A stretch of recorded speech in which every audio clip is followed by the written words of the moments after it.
This video shows the export of charts to HTML.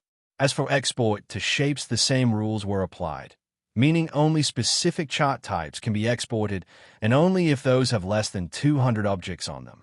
There are still some things to figure out, some things to do to make it better, but for the time being is just showing how the chart can be shared with counterparts via an HTML page.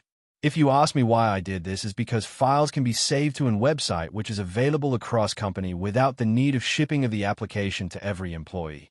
For time being, everything is static and there is no data associated within the HTML as a table, but with some modifications the data as an HTML table can be added to the HTML file.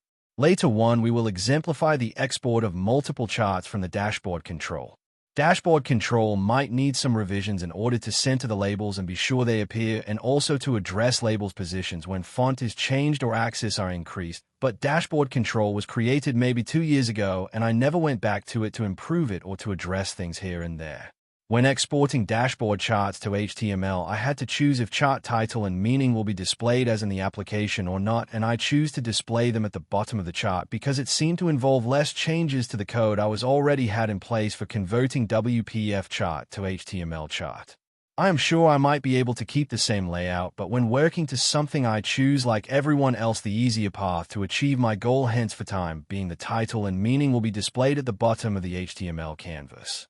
When I will have more time, I will address some of the dashboard chart issues, but for the time being I am working to reading SQL Server log file feature of the application, which you can see in my next post, hence stay tuned.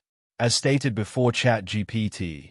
Free ChatGPT version was used heavily for generating the HTML code used by JavaScript to draw the objects on the HTML canvas object. I modified that code here and there to meet the requirements I imposed for this feature of the application.